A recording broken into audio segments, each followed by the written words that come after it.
Okay, so in an earlier video you probably saw us bringing in this fabulous ESSE stove. We love it, but I hear online loads of people really struggling to light it and really struggling to get on with the ESSE. So I'm going to show you how we light it. We do it in the winter every day before we go out with the dogs. We make sure that it's lit so that it's nice and warm when we get back from our walks, and then we keep it on pretty much most of the day. In the autumn it just probably goes on around lunchtime and keeps us warm at night, and that warms pretty much all the house apart from a couple of storage heaters in the first sort of part of our renovations. Oh, here's the dog. Hello, Coco. Why are you here now? Go and sit down. Go and sit down. I don't need you just now. Go on, go on. Good boy. Go on. And you smell. So yeah, we use the fire every day. It's our main source of heating, and then we have a couple of storage heaters. That will change as we get on with the renovation and put our new boiler in, but for now this is our main heat source, and we're happy with it, to be honest. Yes, it's labour intensive, but it's a lovely thing putting on a fire, and this particular one is beautiful. So what do? What's the daily routine? First of all, check inside and see how full the ash box is. It's good to have a little bit of ash left over, because that will help me clean the screen at the front. So got a poker, make sure that it's not too high in the ash box, and there's plenty of red coals. I don't know if you can see them lighting up in there, but they come to life as soon as a bit of air gets in there. So it's still warm. Then we get some newspaper, wet it slightly, dip it in the ash, not the burning embers anyway, and then give that a really good clean, and then I usually hoover and sweep around the front of the fire as well once it's all set up and running. So that takes off loads of the soot that accumulates over there. I'm just going to wet this paper a little bit more. So it's a piece of wet newspaper, dip that in the ash, and then rub that over the glass. And it feels a bit soupy to start with, just keep rubbing it. Takes off any of that yellowy crusty stuff that goes on there, if you get that. Depends what you're burning really, and we burn quite hot, so we don't really get much of a residue. And that takes all of that off.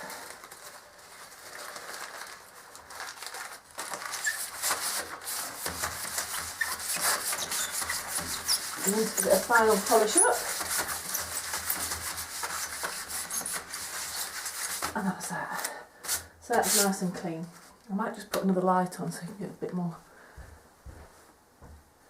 bright.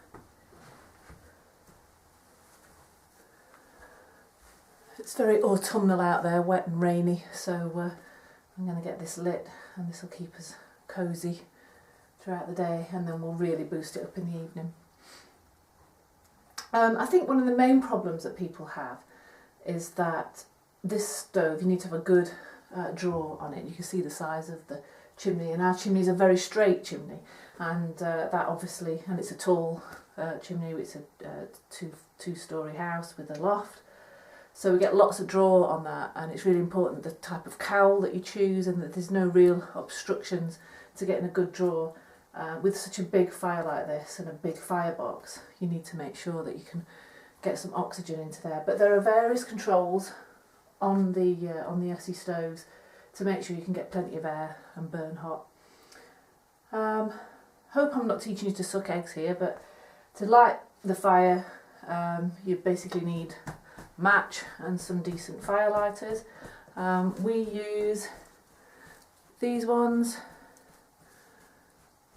which are just bits of old straw type stuff, and they must have some kind of accelerant on them. And then we also have these ones, which are just these little tabs, and they're made in Denmark. They're burner with bio oil, and that's those there. Get those, but we only need probably 1 or 2 of those to get this fire started. Another thing that you can do is make your own. Simon does a bit of woodwork, so he can use the shavings from the plane, and then he can put those straight into some paraffin or wax, and that also is a good fire starter. Sorry, I'm stroking the dog here, you probably can see him. Hello, Coco. Okay, so first thing we need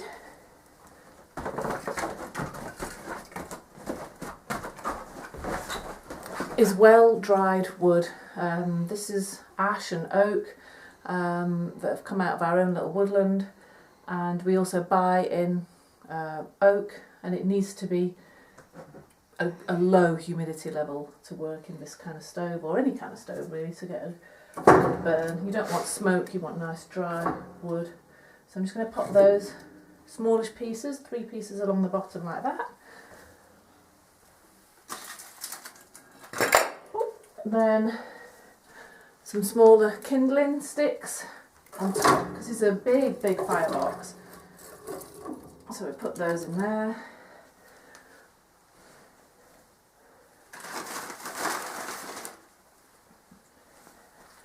Bits of newspaper, a few more smaller pieces of wood.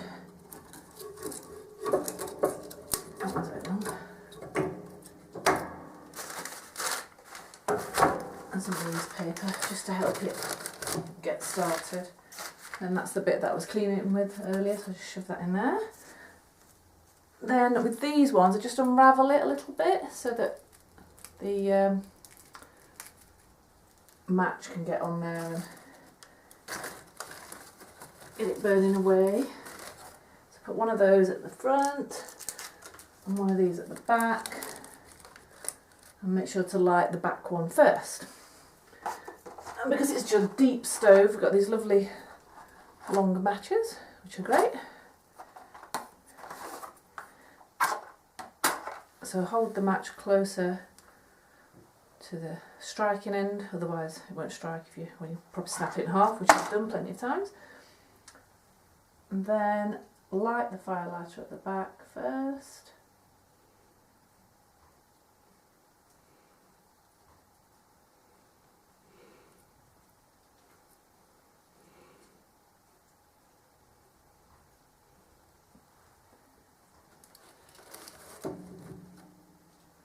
And then, oops,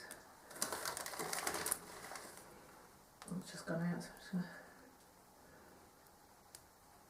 the match, fire's going, fire lighters are lighting up. So you can probably see that now.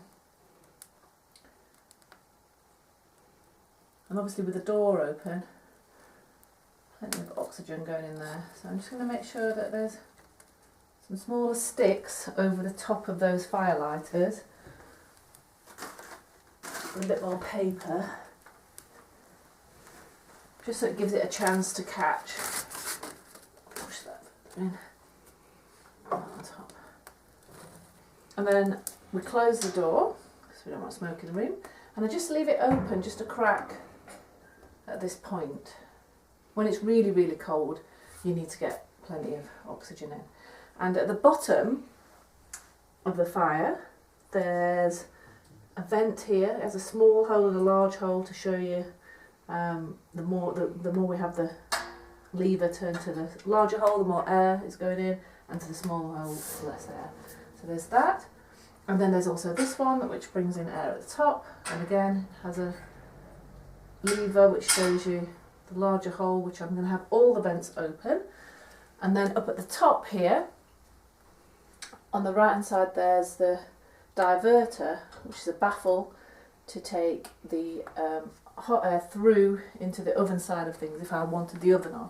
But I don't want that just now. We may use it in the evening, but for now it's the baffle backwards position to make sure that the it's just the fire side that we're going to light on this occasion. You have the heating gauge here, and we usually get that round to hot and very hot after about 40 minutes or so it takes to really get going. So once we've got that burning a little, which I have now, I can close the door and leave that going. If I think that it's dying down, you just need to keep a bit of an eye on it and perhaps open the door again. And as these sticks become lit and as the larger pieces become lit, we can start putting these bigger logs on in there.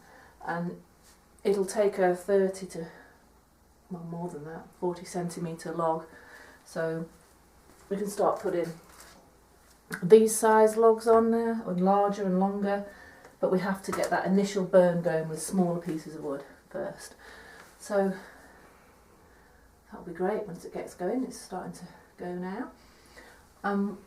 Also, you can cook on the top of the ESSEs, but we like to open these up, and that lets a little bit more heat into the room as well once it gets going. And the whole thing, the cooker itself, acts as a radiator. This stays cool, but you do need to make sure you've got some good gloves to touch the stove, because it gets very, very hot. And the ESSE also comes with a little handle, which I've also got to just clip onto there and open it.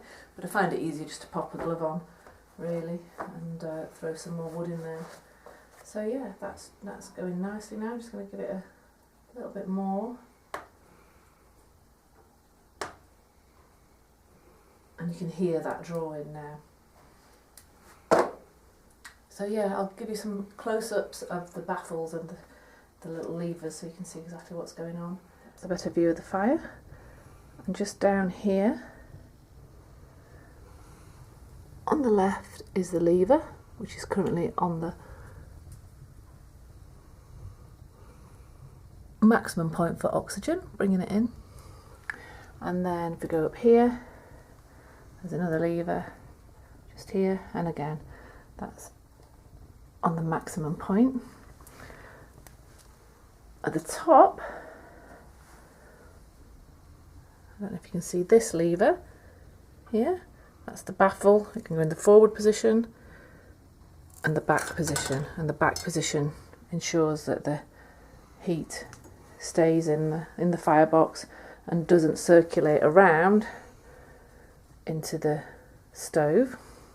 We can see the temperature here. We usually get that up to hot to very hot. And then inside here, we've got a lovely oven, so we can put our casseroles and things on in the evening, which is a wonderful thing. Free fuel, free fuel for food. And then we have the top of the stove, which you can also cook on, but I don't tend to do that in here because this is actually our lounge, and it's very much a feature. You can see that we have this huge fireplace, and it needed something quite big to sit in it, so we opted for the ESSE. And they can be a little bit tricky to light, so that's why I just wanted to show you that video today. And as you can see, we've got that's starting to burn nicely now.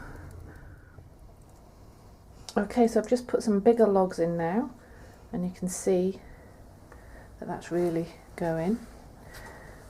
But it does take a while to warm up. The temperature gauge is not even onto cool as yet, but it does feel warm to the touch. The hot plates will definitely be warm.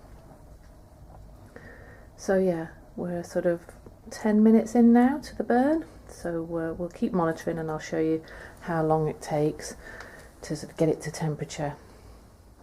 Okay, now you can see that the burn is hotter. You can see the wood starting to really light up, and the needle is moving from off to cool. So we're starting to see a raise in the temperature now. What we can do is obviously fill it with more wood, or if we want to close it down, we can just, you can probably hear the change. I don't know whether the sound's good enough. But we just reduce the air going in at the bottom and reduce the air at the top. But that in itself will cause a lot more soot, so it's always good to burn hot. You can see here that we're moving now from cool to moderate, and it feels blinking hot to me.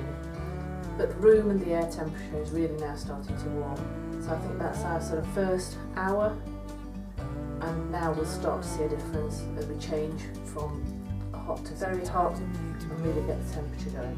But in order to do that, we need to really load it now and get the burn going strong. So I'm going to open it back up.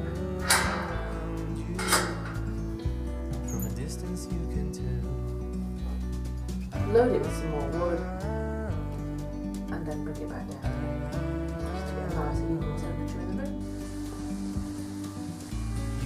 So it's tea time and we're just cooking in the kitchen, and as expected the fire is now blazing and the temperature is hot. So we've just been watching it, making sure that it's stoked up and then ready for the evening. Plenty of logs on. And you see the change of the flame for a nice long burn.